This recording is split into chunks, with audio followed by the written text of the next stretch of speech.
Hello students, welcome back to the channel biology with Poonam Lukhlania. I hope आप सब लोग बहुत अच्छे से होंगे। आज इस वीडियो में हम ऑर्डर एस्टिलेजिनेल्स के बारे में पढ़ेंगे, उसके मेंबर के बारे में पढ़ेंगे जो कि हमारे एग्जाम के पॉइंट ऑफ व्यू से इम्पोर्टेंट है और हमारे सिलेबस में जीनस अस्टिलेगो। ठीक है, इससे पहले वाली वीडियो में हमने यूरिडिनेल्स के मेंबर्स को पढ़ा था और इसका इम्पोर्टेंट जीनस जो कि हमारे एग्जाम में है वो है पक्सीनिया। पक्सीनिया के बारे में पढ़ा था, उसमें कौन कौन से स्पोर्स होते हैं, कौन कौन सी स्टेजेस होती हैं, रिप्रोडक्शन कैसे होते हैं, वो सारा कुछ पढ़ा है। अगर आपने वो वीडियो नहीं देखी है तो आप आई बटन पे क्लिक करके उस वीडियो तक जा सकते हैं। तो चलिए स्टार्ट करते हैं। ऑर्डर एस्टिलेजिनेल्स। जो ऑर्डर एस्टिलेजिनेल्स होता है उसके जो मेंबर्स होते हैं उनको स्मट फंजाई कहते हैं। कंफ्यूज मत होना बिल्कुल भी। एस्टिलेजिनेल्स यानी कि एस क्या डिजीज कॉज कर रहे हैं? स्पट। ठीक है, एस्टिलेजिनेल्स स्मट डिजीज कोज करेंगे। ठीक है, बिल्कुल अच्छे तरीके से याद रखना। Uredinales rust or rust, Ustilaginales as smut. ठीक है, कंफ्यूज मत होना कि कौन से मेंबर रस्ट डिजीज कोज करते हैं और कौन से स्मट डिजीज कोज करते हैं। ठीक है, ये वाला कंसेप्ट आपको क्लियर हो गया, ये वाली बात क्लियर होगी आपको। चलिए आगे चलते हैं। जो यूरिनिटेल्स के जो मेंबर्स होते हैं, जो स्मट फंजाई होते हैं, वो मेनली इन्फ्लोरेसेंस पे अटैक करते हैं और इन्फ्लोरेसेंस के भी मेन पार्ट किस पे? ओवरी पे। ठीक है, एस्टिलेजिनेल्स के मेंबर जो कि स्मट फंजाई के नाम से जाने जाते हैं वो फ्लावर के इन्फ्लोरेसेंस में मेनली ओवरी पे अटैक करते हैं। किस पे अटैक करते हैं? ओवरी पे। अब ये ओवरी कौन से प्लांट्स की होगी? Members of Gramineae and Cyperaceae. ये आपका इंपॉर्टेंट क्वेश्चन है। ठीक है, अभी तक में कितने इंपॉर्टेंट क्वेश्चन हो गए? सबसे पहला ये कि एस्टिलेजिनेल्स के जो मेंबर होते हैं वो स्मट डिजीज कॉज करते हैं। अब जो स्मट फंजाई होते हैं वो इन्फ्लोरेसेंस पे इन्फेक्शन कॉज करते हैं, इन्फ्लोरेसेंस में भी मेनली ओवरी पर। और कौन कौन से प्लांट्स पे? Members of Gramineae and Cyperaceae. ठीक है, जो एस्टिलेजिनेल्स के जो मेंबर्स होते हैं वो कल्चर मीडिया पर ग्रो किए जा सकते हैं। ठीक है, ये क्वेश्चन था यूपीएससी के एग्जाम में। उसमें फंजाई के नाम दे के रखे हुए थे और उसमें बोला हुआ था कि कौन सा है जो कि कल्चर मीडिया में ग्रो कर सकता है। तो ये भी आपके एग्जाम के पॉइंट ऑफ व्यू से इंपॉर्टेंट है कि जो स्मट है उनको हम कल्चर मीडिया में ग्रो कर सकते हैं। ठीक है, ये कोई भी स्ट्रिक्ट पैरासाइट नहीं है। ठीक है, क्या है? स्ट्रिक्ट पैरासाइट नहीं है। यहां पर जो डाइकैरियोटिक माइसीलियम होता है वो हर एक सेल को अलग करता है। किसके थ्रू? थिक सेल वॉल के थ्रू। ठीक है, जो कि स्पोर के चारों तरफ होती है। ठीक है, इसी को हम स्मट स्पोर कहते हैं या फिर क्लेमाइडोस्पोर कहते हैं या फिर टेलियोस्पोर कहते हैं या फिर ब्रांड स्पोर कहते हैं या फिर रेस्टिंग स्पोर कहते हैं या फिर स्मॉल बॉल कहते हैं। ठीक है, सेपरेट करता है किसके थ्रू? थिक सेल वॉल के थ्रू। ठीक है, उसमें क्या होते हैं? राउंड स्पोर्स होते हैं। उन स्पोर्स को क्या बोलते हैं? स्मट। क्या बोलते हैं? स्मट। इन स्मट स्पोर को ही क्लेमाइडोस्पोर भी कहा जाता है, टेलियोस्पोर भी कहा जाता है, ब्रांड स्पोर भी कहा जाता है, रेस्टिंग स्पोर भी कहा जाता है और स्मॉल बॉल भी कहा जाता है। ठीक है, तो हमारे एग्जाम के पॉइंट ऑफ व्यू से जो जो चीजें इंपॉर्टेंट थी वो अभी हम लोग कर चुके हैं। ठीक है, तो यहाँ पे कैसे होता है, इसके अंदर डाइकैरियोटिक माइसीलियम जो होता है वो ऐसे होता है जैसे कि हमारा डाइकैरियोटिक माइसीलियम है। डाइकैरियोटिक माइसीलियम है तो मतलब क्या हुआ कि इसके पास दो न्यूक्लियस है, ये इस तरीके से दो न्यूक्लियस है। ठीक है, अब ये सेल वॉल के थ्रू, अब ये एक ही माइसीलियम है, अब ये क्या करेंगे? राउंड राउंड ऐसे स्पोर्स बन जाएंगे इनकी थिक सेल वॉल लेकर के, ये ऐसे राउंड राउंड स्पोर्स बन जाएंगे। और इन स्पोर्स को क्या बोलेंगे हम? इनको ही बोलेंगे हम स्मट स्पोर या फिर क्लेमाइडोस्पोर या फिर टेलियोस्पोर या फिर ब्रांड स्पोर या फिर रेस्टिंग स्पोर या फिर स्मॉल बॉल्स। ठीक है, तो ये हमारे स्पोर्स हैं। अब टेलियोस्पोर के जर्मिनेशन के बेसिस पे ऑर्डर एस्टिलेजिनेल्स की दो फैमिलीज हैं। एक है एस्टिलेजिनेसी जिसके की मेंबर स्मट डिजीज कॉज करते हैं और एक है टिलिएसी, ये बर्न डिजीज कॉज करते हैं। ठीक है, टीबी सब लोगों को पता होगा, ट्यूबरकुलोसिस, है ना। तो टीबी मतलब टीलिएसी के जो मेंबर हैं वो बर्न डिजीज कॉज करते हैं, ठीक है।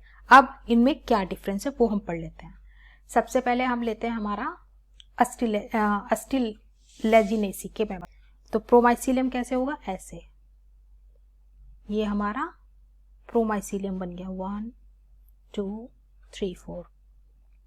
अब इसके यहाँ पे 4 सेल्ड प्रोमाइसीलियम बन गए, क्या हो गया, प्रोमाइसीलियम, 4 सेल्ड प्रोमाइसीलियम बन गया, ठीक है। ये क्या है हमारा ट्विन, टेलियोस्पोर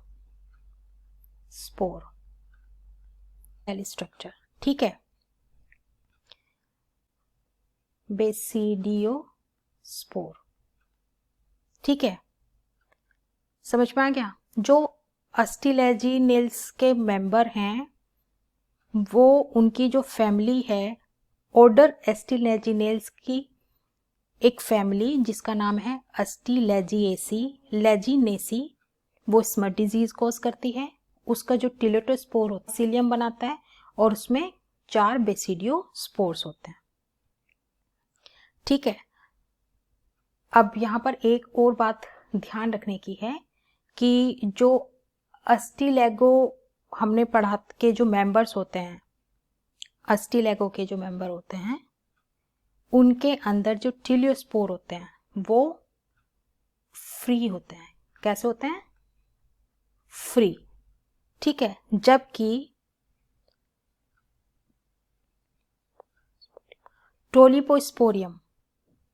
टोलिपोस्पोरियम के अंदर टेलियोस्पोर ग्रुप में होते हैं। यहां पर अस्टिलेगो के अंदर, अभी हम इसका जीनस पढ़ेंगे जो हमारे सिलेबस में है, अस्टिलेगो के अंदर जो टेलियोस्पोर होंगे वो कैसे होंगे, फ्री होंगे, ठीक है। एक मेंबर है, क्या नाम है, टोलिपोस्पोरियम, इसके अंदर जो टेलियोस्पोर्स होंगे वो कैसे होंगे, ग्रुप में होंगे। तो ये हमारा क्वेश्चन बन सकता है, ठीक है, कि जो टेलियोस्पोर होते हैं वो ग्रुप में होते हैं, किस में, टोलिपोस्पोरियम में।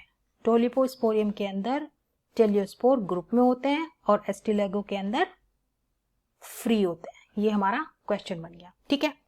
अब हम टीलिएसी के मेंबर्स को देखते हैं। इनके अंदर जो हमारा 2n हमारा जो टेलियोस्पोर है, ठीक है, वो क्या करेगा, वो 8 सेल प्रोमाइसीलियम बनाएगा। क्या बनाएगा, 8 सेल प्रोमाइसीलियम।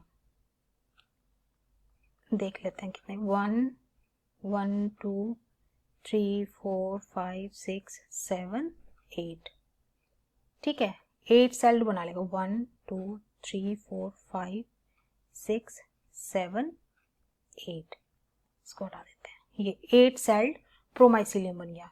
क्या बन गया, प्रोमाइसीलियम, कैसा, 8 सेल्ड, इसके अंदर 8 सेल है, ठीक है। उसके बाद में ये टीलियोस्पोर जो है वो काय में बदल, क्या बना लेगा, 8 बेसिडियोस्पोर, 8 बेसिडियोस्पोर्स, ठीक है, ये 8 बेसिडियोस्पोर बना लेगा।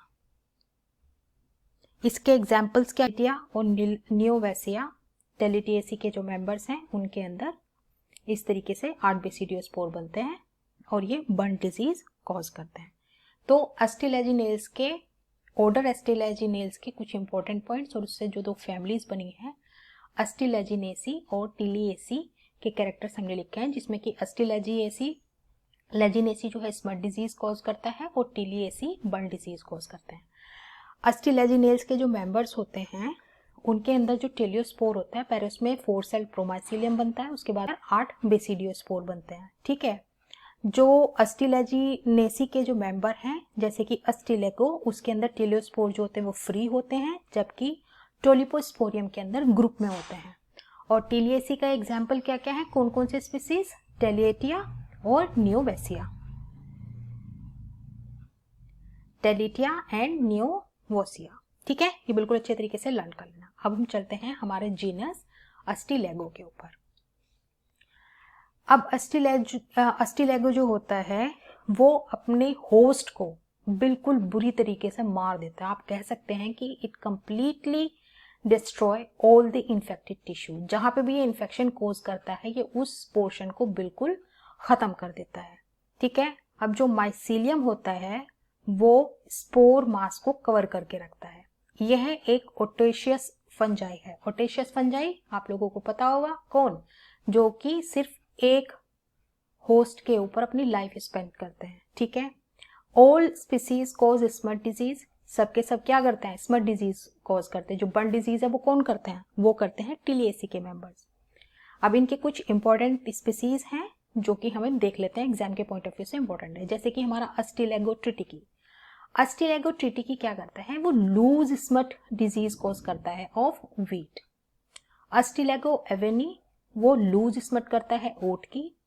अस्टिलैगो साइनोडोंटिस ये लूज स्मट दूब घास के ऊपर करता है। ये डिजीज तो आप कहीं पे भी देख सकते हैं दूब घास में। ठीक है, अस्टिलैगो न्यूडा होर्डी ये कवर्ड स्मट डिजीज कॉज करता है ऑन बार्ले। अस्टिलैगो कोलकेरी ये कवर्ड स्मट करता है ओट के अंदर। और अस्टिलैगो स्किटमीनिया ये कवर्ड स्मट डिजीज कॉज करता है और इसी को whip smut of sugarcane भी कहते हैं। ये थोड़ा सा ज्यादा इंपॉर्टेंट है हमारे लिए। ठीक है, अभी हम यहाँ पर पढ़ रहे हैं लूज स्मट। एक तो इस वर्ड को हमने ध्यान दिया है और एक ये लूज और कवर्ड स्मट के बारे में हम पढ़ रहे हैं। तो क्या डिफरेंस होता है लूज स्मट और कवर्ड स्मट में? देखो बेटा, स्मट जो होती है ना वो दो तरीके की होती है, लूज और कवर्ड। जैसा कि हम अभी तक पढ़ते आ रहे हैं कि भाई लूज स्मट डिजीज हो गई, कवर्ड स्मट डिजीज हो गई। तो इसमें क्या डिफरेंस होता है कि जो लूज स्मट के जो माइसीलिया होता है वो थिन मेम्ब्रेन से कवर्ड होता है। कैसी मेम्ब्रेन से कवर्ड होता है, थिन से। और जो कवर्ड स्मट होता है उसके अंदर जो माइसीलियम होता है वो थिक मेम्ब्रेन के अंदर कवर्ड होता है।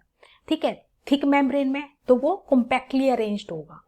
ठीक है, तो वो प्रॉपर तरीके से कवर्ड होगा। ठीक है, अब जो थिन मेम्ब्रेन के अंदर है वो क्या होगा, वो थोड़ा लूज होगा। तो इसीलिए जो थिन मेम्ब्रेन से बाउंडेड माइसीलियम होता है उसको लूज स्मट कहते हैं, और जो थिक मेम्ब्रेन से कवर्ड माइसीलियम होता है उसको हम कवर्ड स्मट कहते हैं। ठीक है, अब हम पढ़ रहे हैं अस्टिलैगो और हमने पिछले लेक्चर में पढ़ा था पक्सीनिया।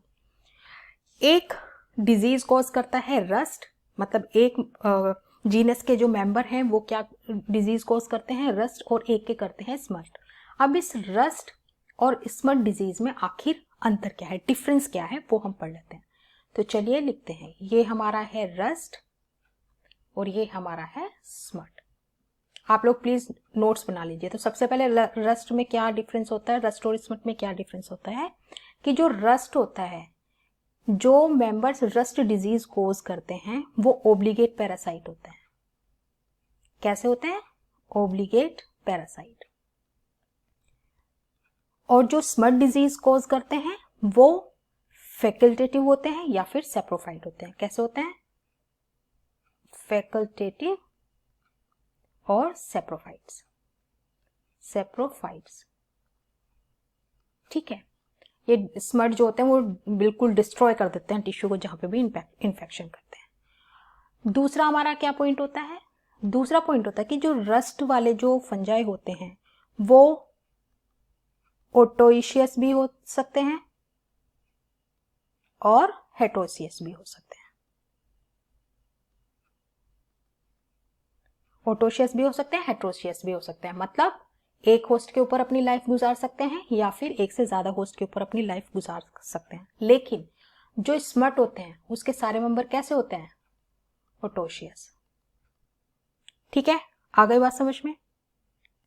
अब ओटोशियस होते हैं। अब ये जो रस्ट के जो मेंबर्स होते हैं, ठीक है, ये क्या करते हैं, मेनली कलर्ड पोस्ट्यूल्स प्रोड्यूस करते हैं। ठीक है, और जो स्मट के जो मेंबर्स होते हैं वो ब्लैक पाउडरी मास प्रोड्यूस करते हैं। ठीक है, जो स्मट है वो कैसी होगी, ब्लैक कलर की होगी। जो रस्ट है वो कैसी होगी, वो कलर्ड होगी। वो थोड़ी सी रस्ट कलर की भी होती है, है ना, वो थोड़ी सी ब्राउन कलर की भी होती है। तो रस्ट जो होगी वो कलर्ड होगी, जो स्मट होगी वो ब्लैक कलर की होगी। ठीक है, अब रस्ट के अंदर 3 तरीके के डाइकैरियोटिक स्पोर्स बनते हैं। क्या होते हैं? 3 टाइप के डाइकैरियोटिक स्पोर्स इसमें बनते हैं। कौन कौन से? एक तो यूरिडोस्पोर्स, दूसरे टेलियोस्पोर और तीसरे एसियोस्पोर।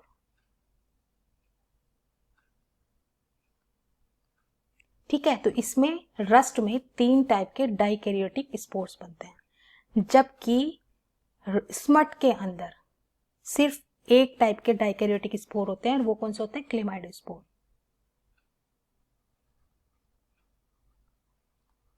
ठीक है, एक ही टाइप के डाइकैरियोटिक स्पोर बनते हैं, वो है क्लेमाइडोस्पोर। ठीक है, 5th पॉइंट, यहां पर 2 टाइप के मोनोकैरियोटिक स्पोर्स बनते हैं। 2 टाइप के मोनोकैरियोटिक स्पोर्स। 2 टाइप के मोनोकैरियोटिक स्पोर्स कौन कौन से हैं? एक तो बेसिडियोस्पोर और पिक्नियोस्पोर्स। ठीक है, यहां पर केवल एक ही टाइप के मोनोकैरियोटिक स्पोर्स बनते हैं। मोनोकैरियोटिक स्पोर्स वो कौन से हैं? बेसिडियोस्पोर। डिफरेंस अच्छे से लर्न कर लेना बेटा। ठीक है, फिर हमारा 6th पॉइंट क्या आता है? जो रस्ट के जो स्पोर्स होते हैं, ठीक है, वो स्पोर्स जो मोनोकैरियोटिक स्पोर्स हैं, वो स्पोर्स मतलब इसमें रस्ट में जो स्पोर्स हैं वो सेसाइल भी हो सकते हैं और स्टॉक भी हो सकते हैं। हमने पक्सिनिया वाले लेक्चर में पढ़ा था। ठीक है, कौन सा स्टॉक है कौन सा सेसाइल है। लेकिन स्मट के अंदर जितने भी स्पोर्स होते हैं वो कौन से होते हैं? सेसाइल। एक ही तो स्पोर है उसके अंदर, जो बेसिडियोस्पोर बन रहा है, क्लेमाइडोस्पोर, है ना। तो ये कैसा है? सेसाइल है।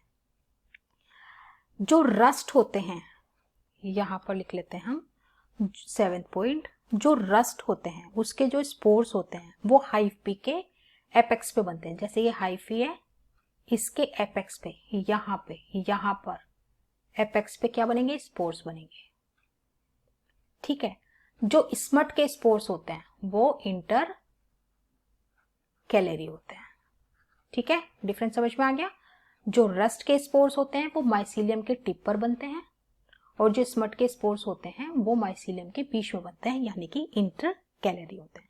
तो आई होप आपको डिफरेंस समझ में आ गया होगा कि लूज स्मट कैसे होते हैं, रस्ट और स्मट के अंदर क्या डिफरेंस होता है। अब हम हमारा जो मेंबर है अस्टिलेगो, उसका लाइफ साइकिल पढ़ लेते हैं। ठीक है, अब जो हमारा अस्टिलेगो होता है वो ओटोशियस स्पीसीज है, मतलब है कि सिर्फ एक ही प्लांट के ऊपर इन्फेक्शन करेगा, उसमें भी इन्फ्लोरेसेंस में, और उसमें भी इन्फ्लोरेसेंस में भी ओवरी को अफेक्ट करता है। ठीक है, और किसके मेंबर? ग्रामेसी और साइप्रेसी के। तो ये हमारी ग्रास है। ठीक है, इस ग्रास में क्या क्या इन्फेक्शन हो गया, वीट प्लांट ले लो इसको। ठीक है, इसकी इन्फ्लोरेसेंस की ओवरी पे इन्फेक्शन हो गया, काहे का? अस्टिलेगो का। इन्फेक्शन करने के बाद वो डाइकैरियोटिक माइसीलियम बना लेगा। डाइकैरियोटिक माइसीलियम बनाने के बाद में जो जिस भी स्पाइक को इन्फेक्ट करेगा वो इस तरीके की नजर आएगी, और वो थोड़ी काली काली होगी। ये रेड कलर से बन रहा है, वो स्पाइक कैसी होगी? काले रंग की होगी, क्योंकि हमने पढ़ा है कि स्मट के जो स्पोर्स होते हैं वो किस कलर के होते हैं? काले रंग के होते हैं। ठीक है, तो यहाँ पर डाइकैरियोटिक स्पोर्स बन जाएंगे। डाइकैरियोटिक स्पोर्स कौन से थे हमारे? क्लेमाइडोस्पोर्स। वो डाइकैरियोटिक स्पोर यहाँ पर मोटी वॉल है, यानी कि ये कवर्ड स्मट करेगा, कवर्ड स्मट। ठीक है, तो यहाँ पर मोटी वॉल है तो ये कवर्ड स्मट करेगा। अगर लाइट वॉल होती है तो वो लूज स्मट करता है। ठीक है, अब ये जो डाइकैरियोटिक क्लेमाइडोस्पोर है वो यहाँ पर जाकर के 2n बना लेगा। अभी तो n थे, ये n था, ये n था, यहाँ पे फ्यूज होकर किसने 2n बना लिया, तो क्या बन गया? यहाँ पे क्लेमाइडोस्पोर्स बन गया। ठीक है, ये जो क्लेमाइडोस्पोर है अब जर्मिनेट करेगा, प्रोमाइसीलियम बनाएगा। प्रोमाइसीलियम बनाने के बाद में यहाँ पे ये बेसिडियल सेल्स हैं, प्रोमाइसीलियम बनाने के बाद में क्या करेगा? ये बेसिडियोस्पोर्स बना देगा। ये बेसिडियोस्पोर्स डिटैच होकर के क्या करेंगे, ये बेसिडियोस्पोर डिटैच हो जाएंगे, अलग अलग स्पोर्स निकल जाएंगे। जैसे ही यहाँ पर फेवरेबल कंडीशन आएगी ये जर्मिनेट करेंगे। जर्मिनेट करने के बाद में फिर इसमें से बेसिडियोस्पोर निकलेंगे, वो फिर जाकर के ग्रामिनेसी या फिर साइप्रेसी के मेंबर्स को जाकर के इन्फेक्शन कॉज करेंगे। ठीक है, तो ये है हमारा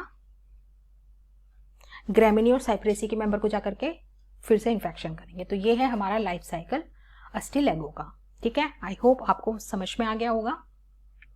अब अस्टिलैगो के लाइफ साइकिल के बाद में इसमें देखो ये है जो इसके अंदर जर्मिनेशन होता है ना टिलियोस्पोर का, जिसे कि हम क्लेमाइडोस्पोर भी कहते हैं। उसमें कैसे होता है कि सबसे पहले डाइकैरियोटिक क्लेमाइडोस्पोर बना, उसके बाद में इसके अंदर कैरियोगेमी के होने के बाद में इसमें मियोसिस हुआ, मियोसिस के बाद में यहाँ पे प्रोमाइसिलियम बना, और प्रोमाइसिलियम से हमारा ये प्राइमरी माइसिलियम बना। देखो यहाँ पे ये डाइकैरियोटिक हो गया, फिर यहाँ पर क्या हो गया, यहाँ पर हो गया कैरियोगेमी होने के बाद में यहां पर अब क्या हो गया, मियोसिस। क्या हो गया, मियोसिस से हमारा यहाँ पे मियोसिस होने के बाद में क्या हो गया हमारा, ये प्रोमाइसिलियम बन गया, जैसा कि हमें यहाँ पे दिया हुआ है। मियोसिस के बाद में प्रोमाइसिलियम बन जाएगा, प्रोमाइसिलियम बन गया, प्रोमाइसिलियम से अब क्या बन गए, यहाँ पे बेसिडियोस्पोर बन गए। ठीक है, ये माइसिलियम बन गया, हमारा प्राइमरी माइसिलियम बन के ये बेसिडियोस्पोर्स बन गए। ठीक है, तो ये हमारा पूरा का पूरा प्रोसेस होता है। लेकिन कुछ अस्टिलैगो के जो मेंबर्स होते हैं वो इन स्टेप्स में से कुछ स्टेप्स को मिसिंग कर जाते हैं, और वही हमारे एग्जाम के पॉइंट ऑफ व्यू से फिर इंपॉर्टेंट हो जाते हैं। जैसे कि हमारा अस्टिलैगो लोंजिसिमम है, अस्टिलैगो लोंजिसिमम के अंदर प्रोमाइसिलियम नहीं बनता है। नॉर्मली क्या होता है, अस्टिलैगो के मेंबर्स के अंदर प्रोमाइसिलियम बनता है जब उसके अंदर जर्मिनेशन होता है टिलियोस्पोर का, लेकिन लोंजिसिमम जो प्लांट स्पीसीज है उसके अंदर प्रोमाइसिलियम नहीं बनता है। तो ये हमारे एग्जाम के पॉइंट ऑफ व्यू से इंपॉर्टेंट है। अस्टिलैगो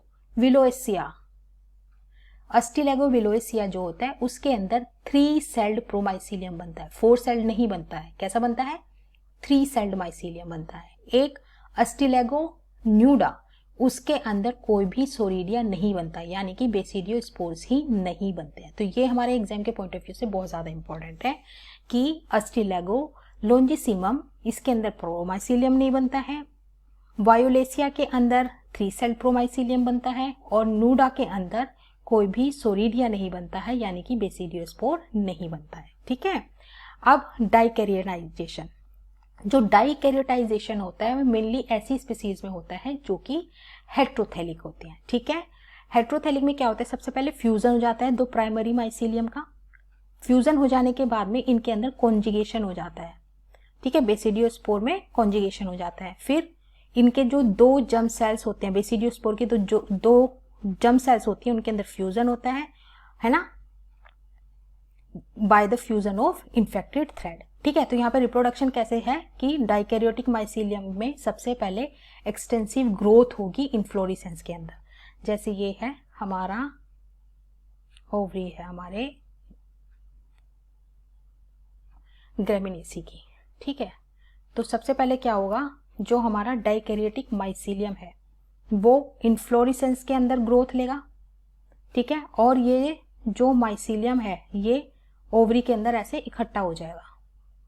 ठीक है, इकट्ठा हो जाने के बाद में ये डाइकैरियोटिक डाइकैरियोटिक क्लेमाइडोस्पोर बनाएगा। क्लेमाइडोस्पोर बनाने के बाद में ये ब्लैक कलर के स्पोर्स को रिलीज करेगा, और वो जो ब्लैक कलर के स्पोर्स हैं उसके बाद में जो हमारा वो स्पाइक लगेगा वो ऐसा कुछ नजर आएगा। ठीक है, कैसा कुछ नजर आएगा, ऐसे होता है ना स्पाइक, ऐसे। ये इन्फेक्टेड वाला है, वरना वैसे तो ऐसे ग्रेन्स लगे हुए होते हैं। तो ये जो इन्फेक्टेड वाला होता है ये ऐसे कुछ ब्लैक से कलर का नजर आता है। अगर ऐसा कुछ आपको वीट में दिखाई दे या घास में दिखाई दे तो समझो कि यहाँ पर अस्टिलैगो का इन्फेक्शन है और ये स्मट डिजीज है। तो आज इस वीडियो में हमने कवर कर लिया है हमारा पूरा अस्टिलेजिनेल्स के मेंबर का, ठीक है, उसके दोनों क्लासेस को पढ़ लिया, उसका जो इंपॉर्टेंट पॉइंट्स हैं, जीनस पढ़ लिया हमने अस्टिलेगो। रस्ट और स्मट के अंदर क्या डिफरेंस है वो पढ़ लिया, लूज स्मट क्या होता है, कवर्ड स्मट क्या होता है, हमने वो भी पढ़ लिया। तो आई होप आपको सब समझ में आ गया होगा। अगर नहीं समझ में आया तो आप मुझे कमेंट बॉक्स में अपना क्वेश्चन लिख सकते हैं, मैं आपको आंसर करने की पूरी कोशिश करूंगी।